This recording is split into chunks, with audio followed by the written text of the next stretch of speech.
Hola, bienvenidos a un nuevo video. El día de hoy, a pedido de ustedes, les traigo un nuevo recopilatorio. En esta ocasión, casos tan perturbadores que no puedo mencionarlos. Así que nada, les doy unos segundos para que se preparen un café, la comida o lo que sea, porque esto está por comenzar. Antes, de forma rápida, les quiero decir dos cosas. La primera es que si quieren que suba más recopilatorios como este, exploten el botón de likes. Si alcanzamos los 40.000, subo otro. Listo, ya dije todo. Lo que sí, che, si sos nuevo y te gustan mis videos, suscríbete al canal. Dale, eso me ayuda un montón. Ahora sí, disfruta del video.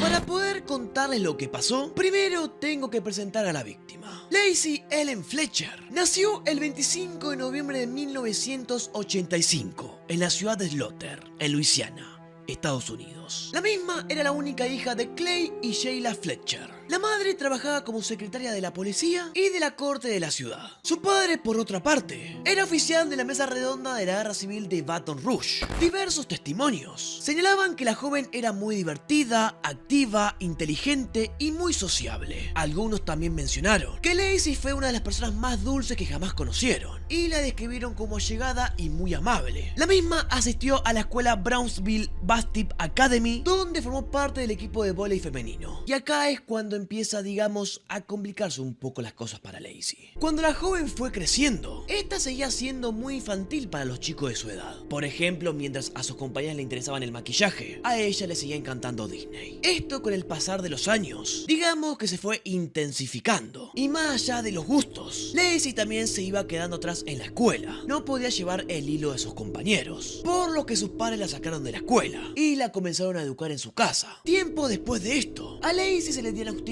cierto grado de Asperger. La última vez que alguien la vio fue en el año 2006, cuando Lacey tenía 21 años. El que la vio fue Robert Blaze. Este dijo que la vio haciendo ejercicio mientras levantaba unas pesas por el vecindario. El hombre, entre otras cosas, también dijo lo siguiente: parecía una niña alegre, le gustaban las cosas divertidas. Nunca supe que algo andaba mal hasta que se convirtió en una adolescente. Entonces pareció haber un cambio en ella. Pasó de salir con muchos niños a casi nunca tener amigos que fueran a verla. Se volvió diferente. Ella simplemente no veía las cosas de la forma en que lo hacían muchos otros niños. Otro que también habló fue el hijo de Robert, que era amigo de Lacey. Él mismo dijo lo siguiente: ella no era la típica adolescente. Ella era inteligente. Pero creo que la mejor manera de decirlo es que ella no era tan madura como nosotros. Todavía le gustaban las cosas de niños, no las de adolescentes. Cuando tenía 17 o 18 años, le gustaban más las películas de Disney y la música country. En una oportunidad ella nos invitó a ver películas de Disney, a pesar de ser más retraída. Pero a mí no me gustaban, ya tenía 18 años y prefería salir a andar en moto. Tiempo después de ser vista por última vez, Robert, en una oportunidad que se cruzó con Clay, le preguntó por Lacey, pero él mismo le respondió de una forma cortante y breve: ella todavía está aquí. Está bien. A continuación cambió de tema. No le explicó por qué nadie la veía, y eso que el hombre le preguntó si se había casado, si se había ido a la universidad. Igual Robert le creyó, porque no sospechaba de nada. Pero estaba equivocado. Mientras que Robert hablaba con Clay, Lacey estaba viviendo un infierno.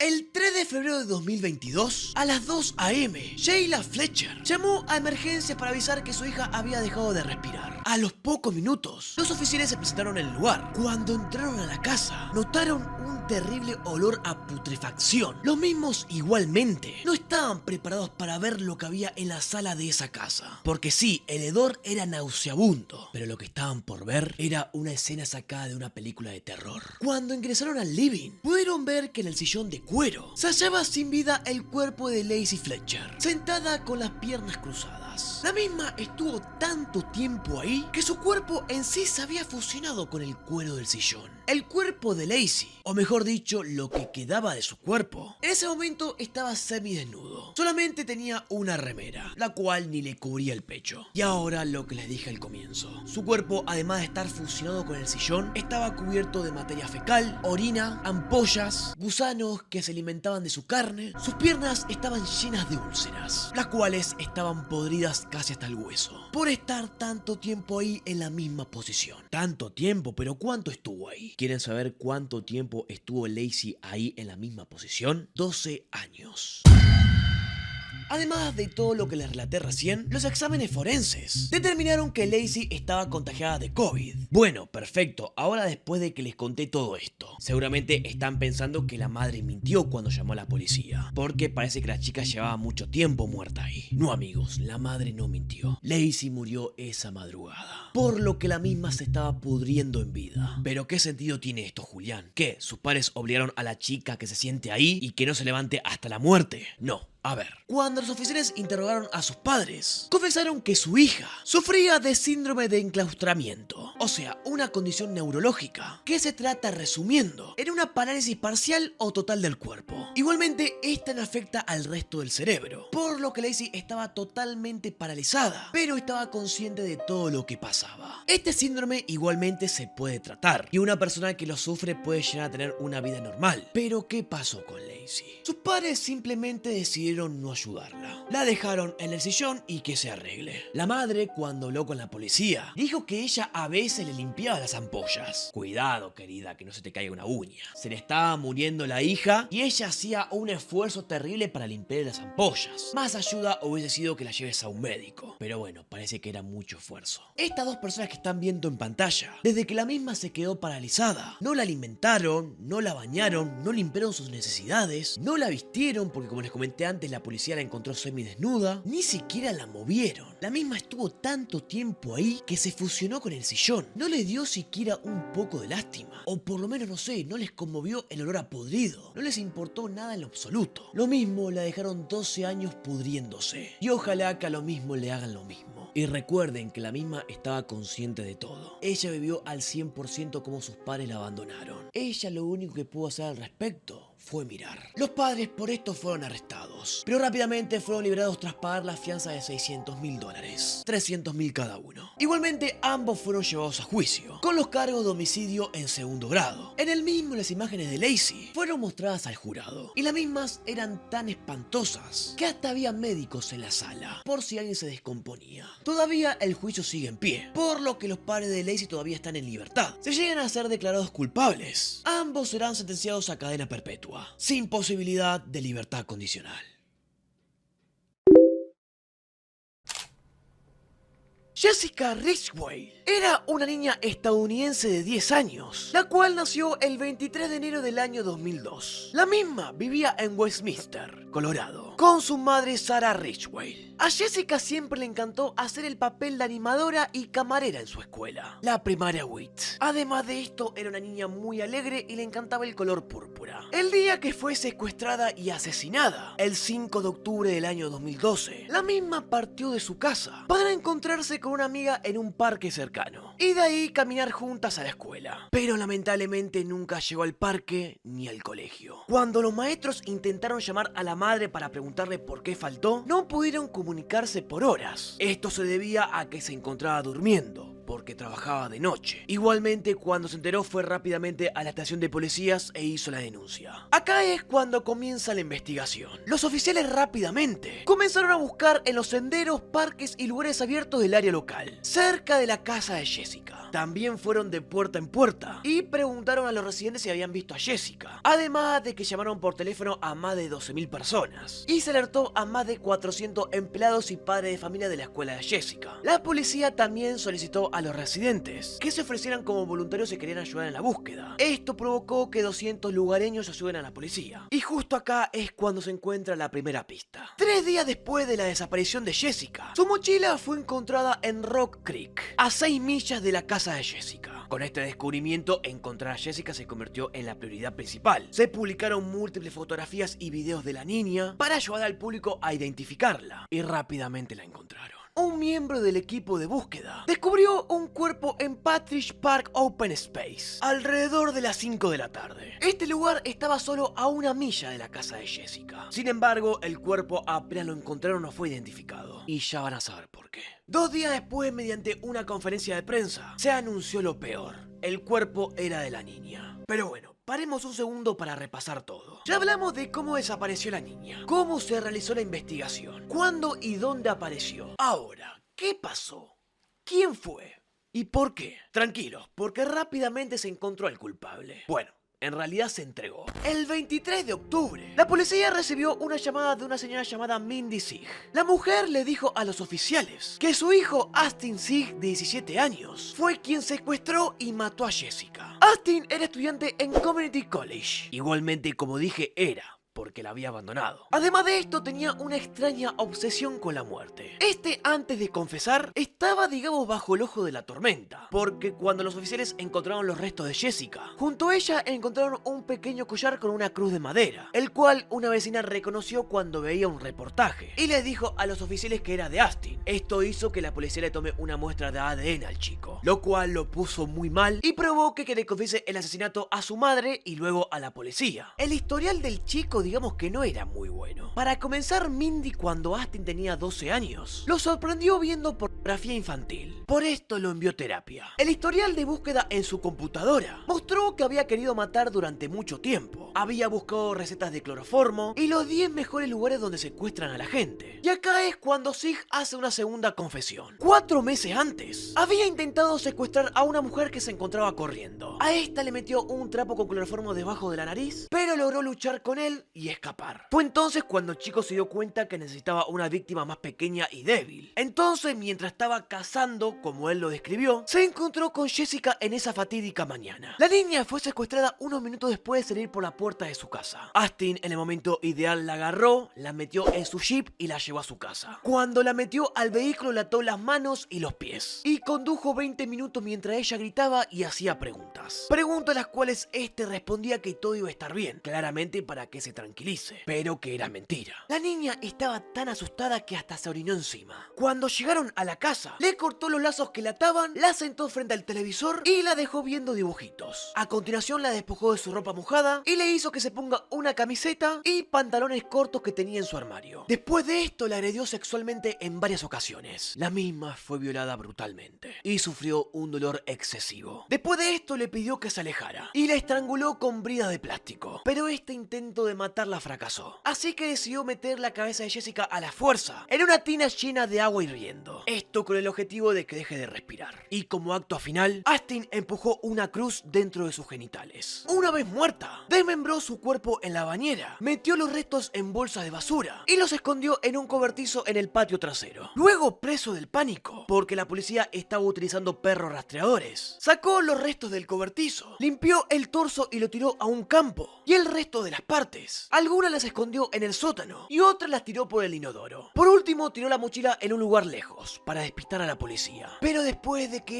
le tomara una muestra de ADN, como le dije antes, entró en pánico y se lo confesó a la madre. No se olviden que solo tenía 17 años y por esto no era elegible para la pena de muerte, por lo que fue condenado a cadena perpetua, 86 años en prisión por el secuestro y asesinato de Jessica y cargos relacionados con la corredora que atacó. Miremos un poco cómo le contó a la policía lo que hizo.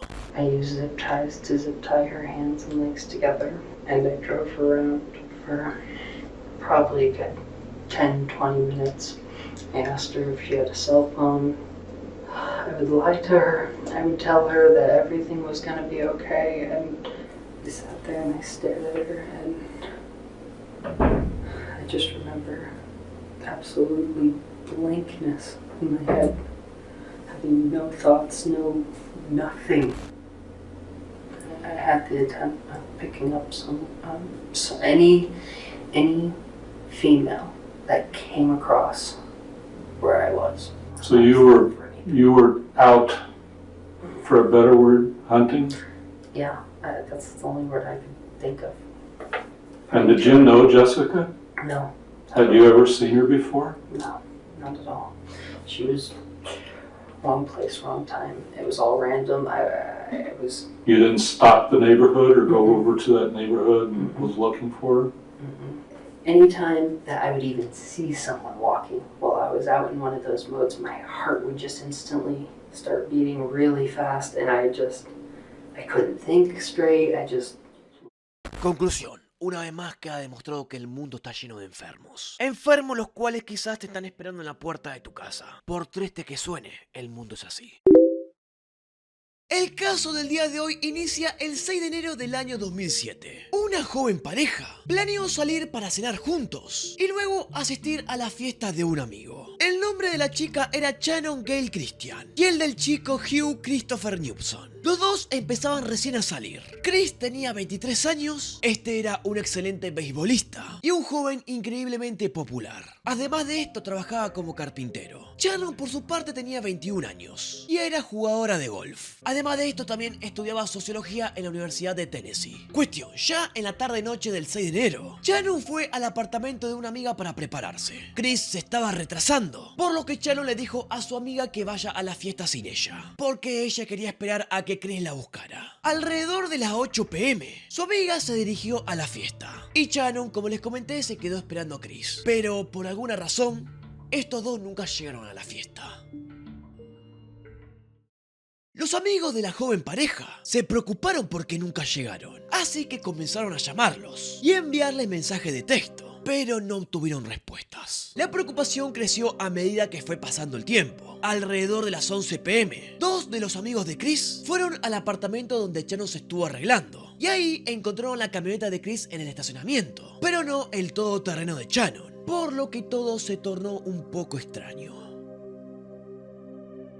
La madre de Shannon, cuando se despertó el 7 de enero, lo hizo preocupada por el bienestar de su hija. Ella nunca llegó a su casa y tampoco contestaba la llamada de la madre. Fue ahí cuando la mujer por fin recibió una llamada, pero esta confirmaría e intensificaría su preocupación, porque la llamada era de la mejor amiga de Shannon, para decirle que la pareja nunca llegó a la fiesta y que desde entonces no los pudo ubicar. Solo unos momentos después recibiría otra llamada. Esta sería del gerente de Shannon, el cual la llamó para preguntarle si la chica estaba bien, ya que no fue a trabajar ese día. En este momento ya la mujer temía lo peor, por lo que procedió a llamar a la policía para denunciar la desaparición de la pareja. Pero desafortunadamente las autoridades no podían actuar hasta pasadas las 24 horas, porque tanto Shannon como Chris eran adultos, por lo que los padres de Shannon esperarían ansiosos una llamada de su hija, pero esta nunca llegaría.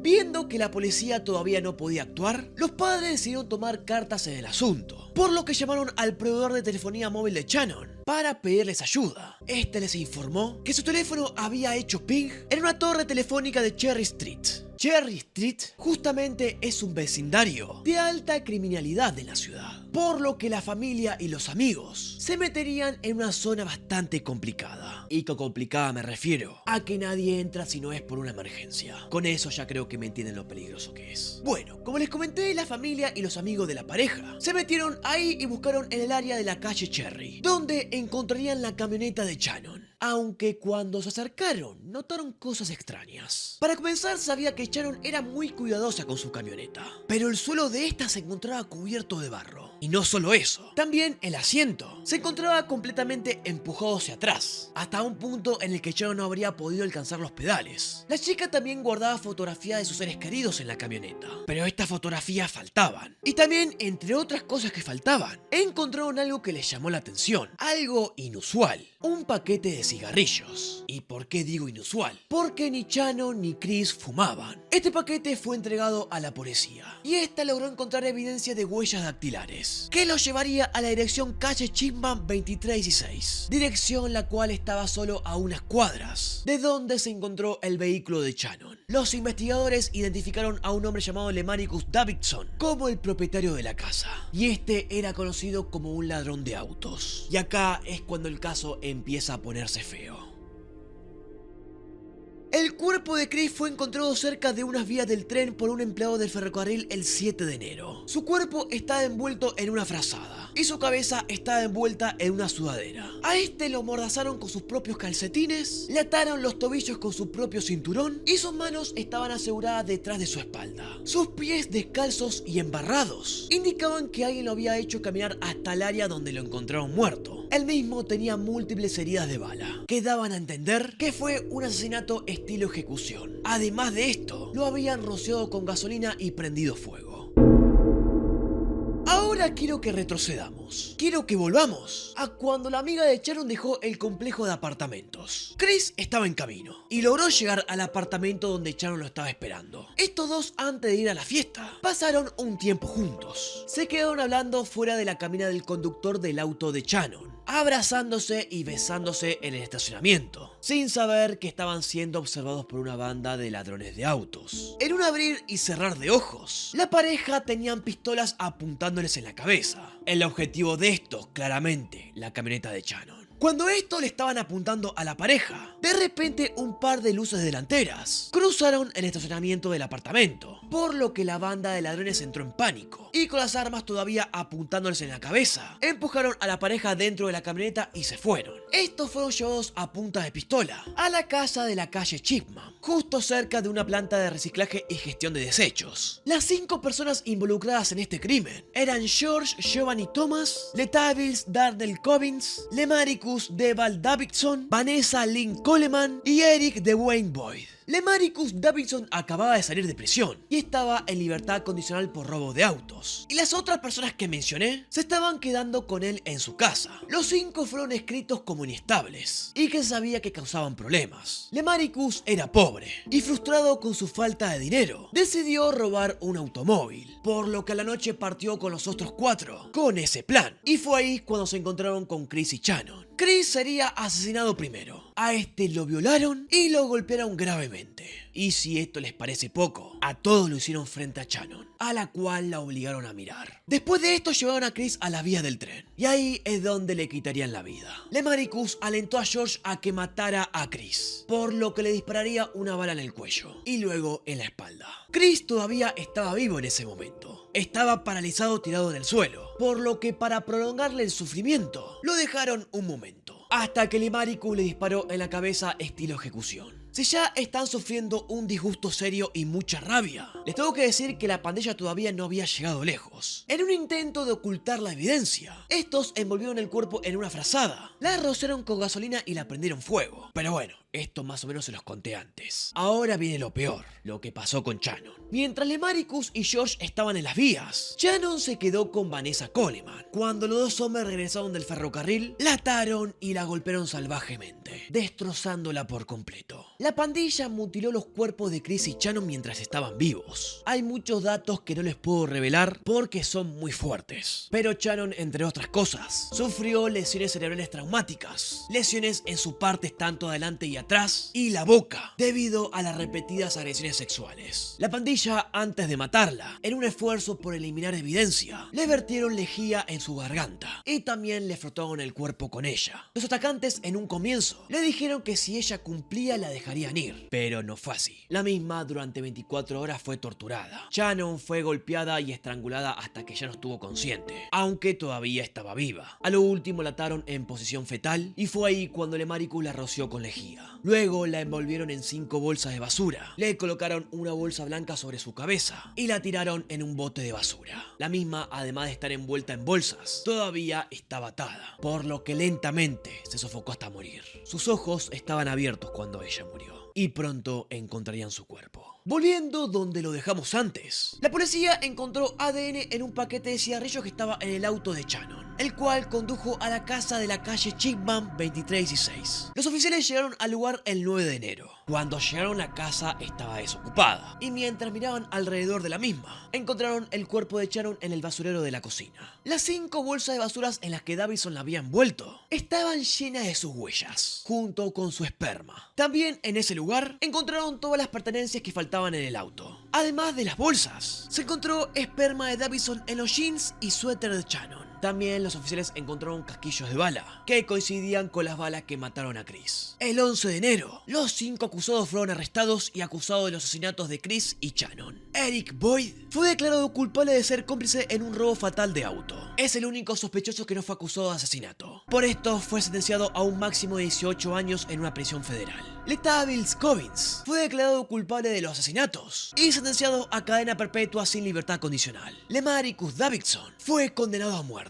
George Thomas fue declarado culpable por múltiples cargos y sentenciado a cadena perpetua sin libertad condicional. Vanessa Coleman fue absuelta de asesinato en primer grado, pero fue declarada culpable por cargos menores y sentenciada a 53 años tras las rejas. La empresa de gestión de residuos, que estaba ubicada cerca de la casa donde la pareja fue torturada, compró la propiedad para demolerla y la convirtieron en un monumento conmemorativo en su honor. ¿Ustedes por qué creen que estas personas hicieron esto? Porque sí, como les comenté antes, el objetivo era robar el auto. Pero ¿por qué los torturaron y mataron de esta manera? Algunos creen que este crimen fue por motivos raciales, ya que las víctimas eran blancas y los asesinos negros. Otros creen que esto comenzó como un robo de auto y simplemente se dejaron llevar por la emoción de la tortura y la sensación de poder que tenían al respecto. Pero bueno, ¿ustedes qué creen? ¿Qué opinan de este caso?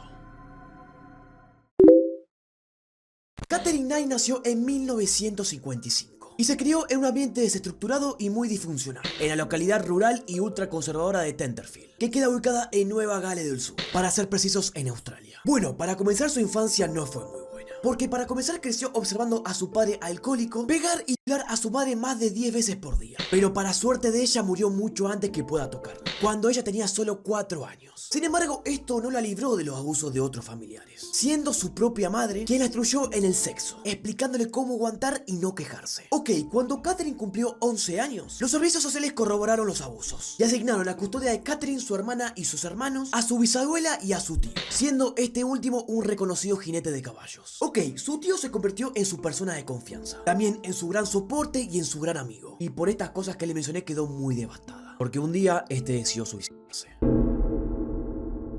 Bueno, por lo que relatamos por ahora, con tan poca edad Katherine la pasó muy mal, y esta podría ser la razón de que se convirtiera en lo que se convirtió. Ok, Katherine en el instituto se convirtió en una persona muy solitaria, que no dudaba de abusar de los más débiles. Incluso hasta hirió a un compañero con una navaja, pero esto se demostró que fue en defensa propia. A los 15 años decidió abandonar sus estudios, sin saber leer ni escribir, para trabajar en una fábrica de ropa. Hasta que un año después dejó la línea de producción, para trabajar en lo que ella denominó su trabajo soñado, el matadero de la localidad. Katherine demostró una gran habilidad en este puesto, siendo promocionada a la cadena de deshuesado en pocas semanas. Compró su propio juego de cuchillos de carnicero y los colgó en su casa por si algún día lo necesitaba. En 1973 conoció a su compañero de trabajo y bebedor profesional, David Kellett Stanford, a quien rápidamente dominó. Con él salía a bares y no dudaba en meterse en peleas para defenderlo, incluso si era ella quien provocaba el altercado. Se casaron en 1974 a petición de ella, y escuchen lo siguiente. Cuando David fue a conocer a la madre de Katherine, ella trató de advertirle sobre su hija. Cuando esta se ausentó para salir afuera, ella le dijo lo siguiente: es mejor que tengas cuidado o va a matarte. Ponla nerviosa o toma el camino equivocado y estás jodido. No juegues con ella ni la engañes. Tiene algún tornillo suelto. No, esto no se lo dijo en broma, se lo dijo en serio. Y bueno, David se dio cuenta que la madre no le mentía en su noche de bodas, cuando pasó algo que llamó bastante su atención. ¿Qué cosa? Ok, como les comenté, en la noche de bodas, Katherine trató de estrangular a David cuando ya estaba dormido, tras la boda, el banquete, la fiesta y mantener relaciones por tercera vez con ella, y aparte de estar muy borracho. Pero esto no fue lo único que pasó, sino que en otra ocasión Katherine quemó toda la ropa y zapatos de David, además de golpearlo con una sartén en la cabeza. ¿Saben por qué? Porque llegó tarde de una partida de dardos. Cuando pasó esto, David huyó de la casa y fue a la de un vecino, y luego fue trasladado al hospital porque tenía el cráneo fracturado. Bueno, por todo esto la policía acudió a la casa a revisar, pero al encontrar a la mujer embarazada, la misma no se tomó el caso muy en serio, así que lo dejaron ahí. Bueno, a todo esto David nunca regresó a la casa y Katherine se quedó sola, y como le dije, estaba embarazada. Bueno, tras el parto, Katherine fue vista abandonando a su bebé en las vías del tren, pero un vecino por suerte logró salvarlo. Por esto fue diagnosticada de depresión postparto y puesta en tratamiento. Sin embargo, una semana después de este episodio, raptó a una mujer para obligarla a llevarla en busca de David, quien a esta altura seguía evitándola y estaba decidido a rehacer su vida sin ella. A esta mujer que raptó, la amenazó con un cuchillo de carnicero y le realizó un corte horrible en la cara para coaccionarla a obedecer sus órdenes. Ok, la mujer ante todo esto aceptó. Y nada, antes de ir a la casa de su ex amante, Katherine y la mujer pararon en una gasolinera, donde por suerte fue reducida por la policía e internada a un psiquiátrico. Según confesó Katherine, pararon en la gasolinera porque quería matar al dueño por haber reparado el coche de David. No,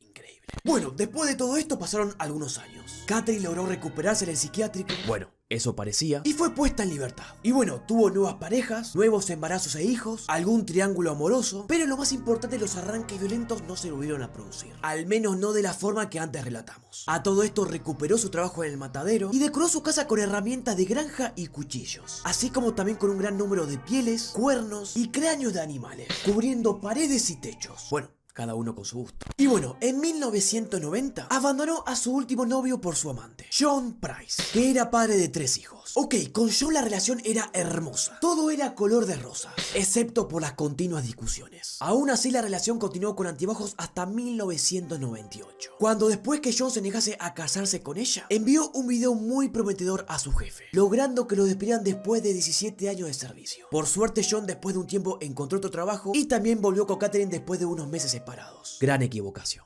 El 29 de febrero del año 2000, Catherine compró ropa interior sexy y encontró a Price en su casa. Tuvieron relaciones y bebieron mucho alcohol, momento que ella aprovechó muy bien, porque le dio sin que se dé cuenta unos sedantes para que se duerma. Y luego lo peló 37 veces. Después de esto salió de su casa y fue a un cajero automático. Retiró $1000 australianos y fue a comprar algunas cosas. Y no, esto no termina acá. Cuando regresó a la casa, para comenzar degolló a John con los cuchillos de carniceros del matadero. Luego lo despellejó y colgó la piel en la pared. Después le cortó la cabeza y la puso a hervir junto a algunas verduras. Al mismo tiempo, en el horno, introdujo parte de las nalgas y de un brazo, con papas, calabaza, remolacha, calabacín, col, calabaza amarilla y salsa de carne. Continuado esto, puso la mesa y junto a cada plato escribió una nota con el nombre de cada uno de los hijos de Price, a quienes parece que esperaba a que se unieran al banquete cuando regresaran a la casa de su padre. Lo que no se sabe hasta ahora es que si ella querían que se una a su locura o quizás ellos eran sus futuras víctimas. Lo que no dije es que sus hijos no estaban en la casa porque se habían ido a la casa de unos amigos. Bueno, ok,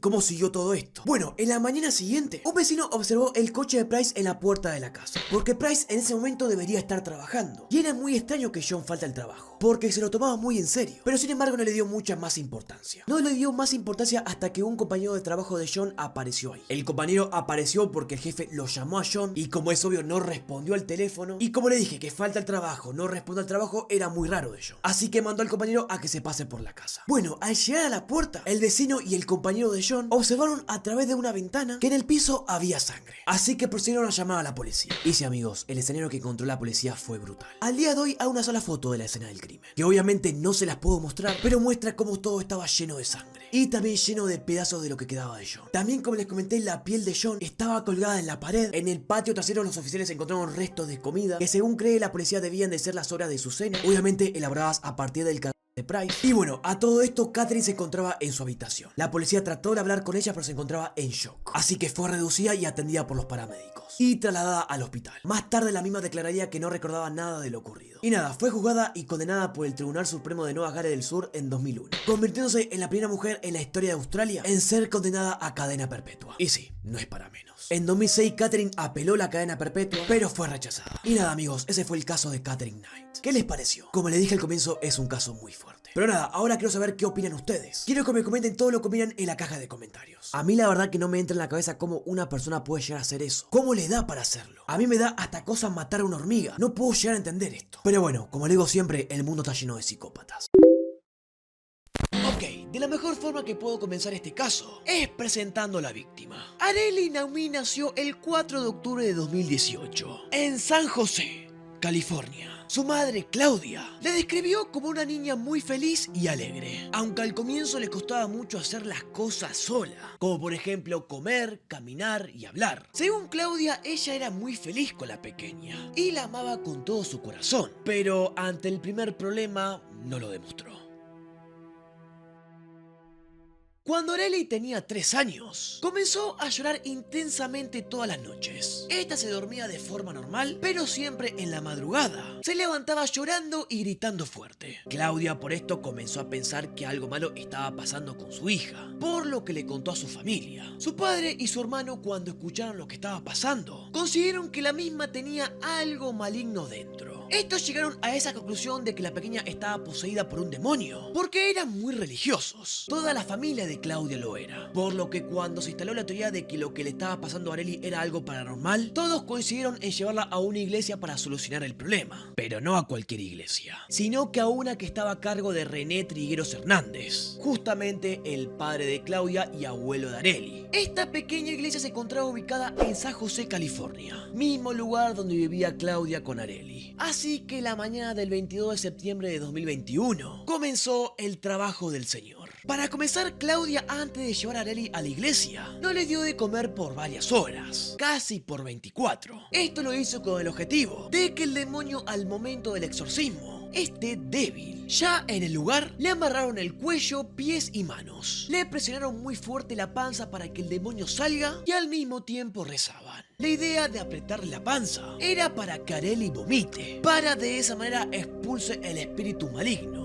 Pero al ver que ésta no vomitaba, le empezaron a meter los dedos en la garganta para provocarlo. Esto lo hizo Claudia, su tío y su abuelo. Justamente el abuelo más tarde declararía que la pequeña en este lapso intentaría morderle los brazos y que en un momento vomitó un líquido algo transparente y púrpura. Estos intentos por que Arely vomite le provocaron múltiples heridas y desmayos. Los mismos, además de meterle los dedos, le estaban apretando muy fuerte el pecho, la panza y la garganta, por lo que la misma no podía respirar. Encima a eso hay que sumarle que estaba casi un día sin comer. Cuando pasaron 10 horas, la pequeña ya no mostraba signos vitales, pero nadie en el lugar llamó a emergencias. Porque sí, un dato que no les dije, es que los 4 no estaban solos en el lugar, sino que había varias personas presenciando el acto. Recién 2 horas después de que dejara de mostrar signos vitales, la mamá de Claudia llamó a emergencias. Las autoridades se presentaron de inmediato, pero Arely ya estaba muerta. El motivo de su muerte, asfixia. La policía rápidamente comenzó a interrogar a los testigos que estaban ahí y vieron todo. Pero sin embargo, aunque hablaron con muchos, no arrestaron a nadie. Claudia, al poco tiempo de esto, se abrió un canal de YouTube, en el cual subió videos hablando de su hija y dando consejos de vida. Sí, justo, la indicada para dar consejos. En estos videos también cuenta que muchas personas después de la muerte de Arely comenzaron a acusarla de hacerle mucho daño e incluso asesinarla. Pero ella respondió a esto diciendo que la misma no se encontraban ahí y que no saben cómo ocurrieron las cosas. La mujer, permítame la palabra bien de argentino, es bastante boluda, porque la misma mientras habla de la muerte de la nena, hace chistes, se ríe, pone memes, no muestra ni un poco de seriedad. Además, estos videos los grabó apenas unos meses después de que Arely muriera. La menor murió en septiembre de 2021 y estos videos tienen fecha en enero de 2022. Igualmente, una semana después de que suba su último video, fue arrestada. También fueron arrestados en mayo de ese año su padre René Trigueros y su hermano menor René Aaron Hernández. No lo comenté, pero al momento del arresto, el padre tenía 59 años, su hermano 19 y Claudia 25. En el juicio, René Trigueros dijo lo siguiente: si lees la Biblia, verás que Jesús desprende los demonios y cura a las personas enfermas. No es algo que yo quisiera hacer en la voluntad de Dios. Él cura a través de mí. El pastor es como un instrumento de Dios. Lo que hacemos es lo que Dios dice. Los mismos todavía no fueron condenados, pero pueden recibir una condena desde 25 años hasta cadena perpetua. Igualmente, el caso no es sencillo, porque al estar de por medio de la religión, hay leyes que los protegen, porque lo que hicieron fue un acto religioso. Ellos supuestamente pensaban que estaban ayudando a la bebé, tenían buenas intenciones y estaban siguiendo la voluntad del Señor. Por su parte, muchos de los testigos no quisieron declarar, porque digamos que no quieren testificar en contra de Dios ni de la iglesia, y pueden no hacerlo, porque hay leyes en los Estados Unidos que, como les dije antes, los protege. El caso es muy complicado, pero esperemos que los responsables tengan la sentencia que se merecen. El demonio parece que no lo tenía la niña, sino que todos ellos. Les recuerdo, la menor tenía heridas en los ojos, en las piernas, en la boca, también en las manos, tenía inflamación de cerebro, heridas con objetos contundentes en el pecho y en la espalda, y hemorragia interna en el corazón, entre otras lesiones. Diciéndoles todo eso, ¿qué opinan? ¿Creen que estaban tratando de hacer un buen acto? Yo no lo creo. Joseph Fix nació el 9 de abril de 1935 en la ciudad austriaca de Amstetten.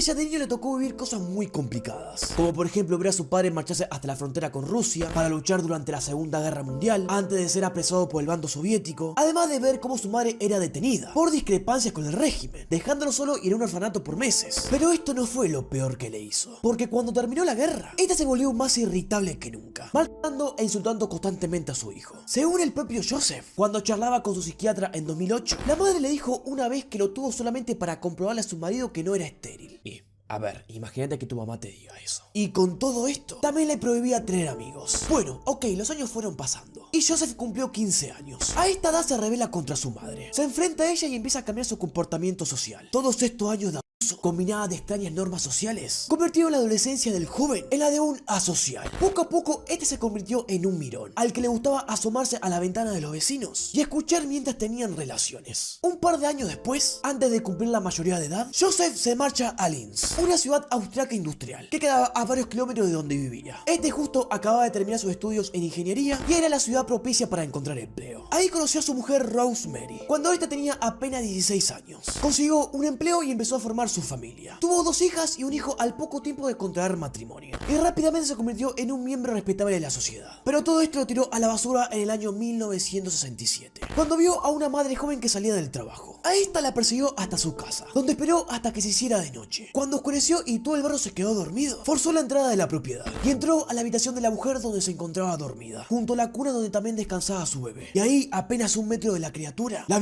brutalmente. Frexol por esto fue detenido y condenado a 18 meses de cárcel. La mujer lo denunció ante la policía y esta actuó rápidamente. Bueno, cuando Joseph salió de prisión, decide mudarse con su familia de vuelta a su pueblo natal, donde nadie sabía de su pasado en prisión. Y justo acá es cuando entra en la historia Elizabeth Frexol. Un año antes de hacer lo que hizo en Linz, nació Elizabeth, la cuarta hija de Joseph, y con la que guardaba una relación muy especial desde el principio. Una amiga de la infancia de Elizabeth, en un documental que se hizo hace poco tiempo, dijo que Elizabeth era una niña adorable, pero sin embargo declaró que en la familia había algo, y este algo no sabía cómo explicarlo, pero lo remató con la siguiente frase: a veces no lo sabes, pero sientes que pasa algo, y no se equivocaba. En 1977, cuando Elizabeth tenía 11 años, comenzaron los abusos por parte de Joseph. Todavía no había abuso, digamos, con coito, pero Joseph ya estaba fantaseando con lo que él llamaría el fruto prohibido. Combinaba tocamientos con detalles. ¿A qué me refiero con detalles? A dejar, por ejemplo, revistas pornográficas a lo largo de la casa, a modo de insinuación con su propia hija. Y así pasaron los años. Elizabeth crecía y cada vez sufría más abusos en silencio. Pero esta, el verano de 1984, se cansó y decidió plantarse. Se enfrenta a su padre y le comunica que decidió marcharse de la casa. Le recrimina los abusos de los últimos años y le asegura que se muda a la casa de una de sus hermanas mayores, todas ellas ya emancipadas. El miedo en ese momento se apoderó de Joseph, quien además del terror a que se revelara todo lo que pasó en esa casa, podría perderla para siempre. Así que el 29 de agosto puso en marcha su plan. Cuando Rosemary estaba fuera de casa, Joseph sorprendió a su hija con un trapo de cloroformo. La durmió y la llevó a rastras a su sótano, donde la mantendría presa durante más de 2 décadas. Lo que nadie sabía es que, además de sus conocimientos en ingeniería, Joseph había anotado a cursos de formación sobre electricidad y durante los últimos 10 años había realizado reformas en su casa de 2 plantas. Mientras todos pensaban que estaba cambiando el tejado, en realidad estaba construyendo minuciosamente un pequeño apartamento subterráneo de 80 metros cuadrados, con 170 centímetros de alto. Un espacio al que se accedía por un pasillo muy angosto y a través de una puerta de hormigón de 300 kilos, que se abría con un código que solamente sabía el hombre. Ok, para disimular la ausencia, Frexol tramó un complicado plan, el cual consistía en denunciar la desaparición de su hija. Posteriormente sería a un pueblo a 15 kilómetros de Amstetten para enviar una carta a nombre de Elizabeth, en la que confesaba haberse marchado a una secta y en la que pedía a sus padres que no salieran en su búsqueda. Después de esto, ya con la joven encerrada, atada y sometida en el sótano, Joseph comenzó a abusar indiscriminadamente durante 4 años, hasta que tuvo a su primera hija.